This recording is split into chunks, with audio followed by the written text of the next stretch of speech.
Hi, my name is Brian Bosch. I'm a level designer working on PlanetSide 2. PlanetSide 2 is an MMO FPS that's focused on the struggle between three unique empires vying for control over territory and resources on a distant alien world called Araxis. The first empire that we'll take a look at is the Terran Republic. These guys are a highly refined military machine. They've been in the oppression and police state business for a long time. You can tell by looking at their gear, it's got a very refined and well-polished appearance. For gameplay purposes, they fire very rapid-fire weapons and put a lot of damage downstream very quickly. The first rebel empire to break away from the Terran Republic is the New Conglomerate. These guys have a much more piecemeal and repurposed look to their gear. It's a lot more boxy. For gameplay purposes, they fire a little bit slower, but they hit a lot harder. And the second empire to break away from the Terran Republic are the Vanu Sovereignty.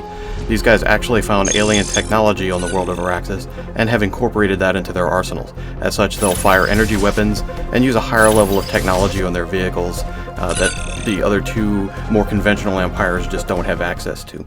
Massive infantry combat. In PlanetSide, you are going to be faced in a bunch of different tactical situations, and to help you deal with that, we put together a bunch of different character classes for you to choose from. The first one we'll take a look at is the Infiltrator.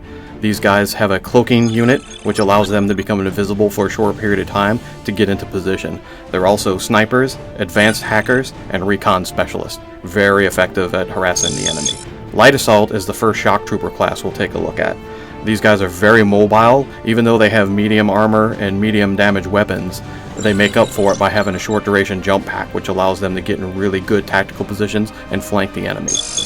Heavy Assault is the main shock trooper of all three empires. These guys have a lot of armor and a lot of firepower. Their class-specific ability is a shield that can absorb a lot of damage for a short period of time.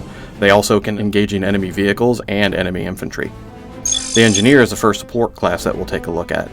These guys can put down defensive deployables to really shore up a position for defense. They also supply ammunition and can repair vehicles and max units. The Combat Medic is the cornerstone of any good squad. These guys can single target heal very quickly, do a slower heal, but it's an AoE pulse, so it heals the entire squad, and they can also revive fallen teammates. But as a Combat Medic, they have a very effective weapon, so they're very much in the fight. The last class we'll take a look at is the Max Unit. It's an iconic from the first game. These guys have very heavy armor and very heavy weapons. The trade-off is they're a little less versatile. You cannot pilot aircraft with the Max Unit. Okay, we'll scroll through a little bit quickly here and take a look at some of the customizations we have in the game. As you can see, you can go anything from serious, more hardcore look, to something flat-out silly. The key point here is that we want you to customize the game and play it exactly the way you want to play. A huge-ass vehicle combat. Much like the massive infantry combat, you're going to find yourself in a bunch of different tactical situations, so we've built a bunch of vehicles to help you deal with those. To the right is the Flash. It's a one-person transport, very fast, very agile, and the larger one in the back is the Sunderer. That holds an entire squad and is designed to get your troops to the front line safely. Each empire will have its own specific tank that's unique to that empire, and these are the main battle tanks. You can see all three of them here.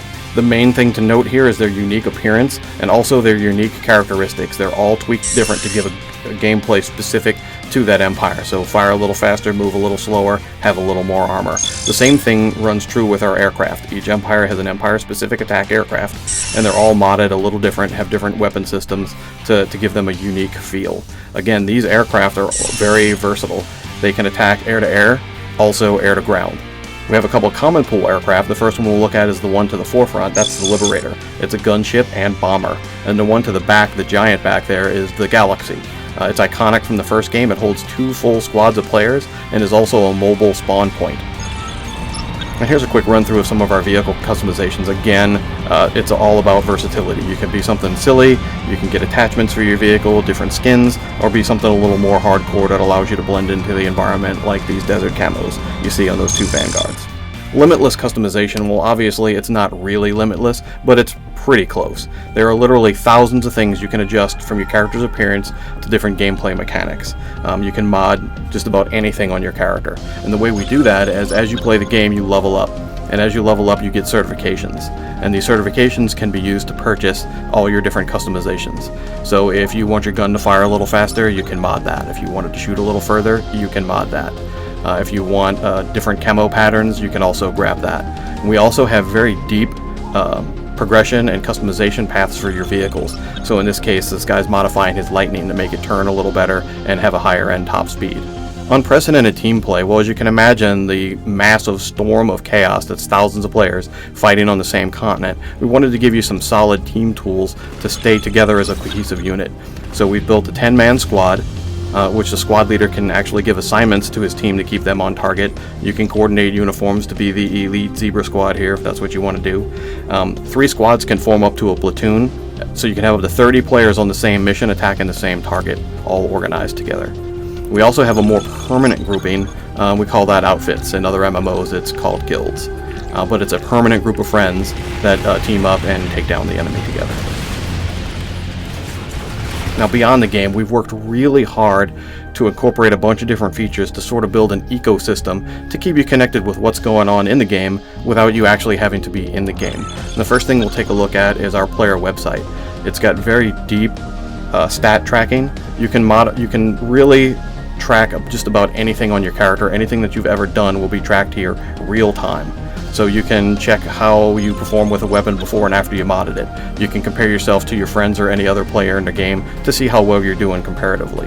One thing that is unique on our stat site that you won't see in other games is because we are a persistent world, you can actually go to the Planet Status tab and take a look at what's going on your home server at that time. You can see who's online, who owns what territory, and basically what's going on in the game. We'll also have a couple of apps coming out for iOS and Android devices. The app does just about everything the website does. It allows you to go in and really dig deep into the stats and do comparative analysis on anything you'd like to take a look at.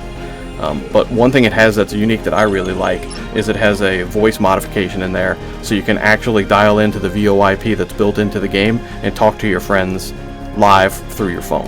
And I think that's really neat. Thanks for watching. Make sure to like us on Facebook, follow us on Twitter, and I'll see you on a raft.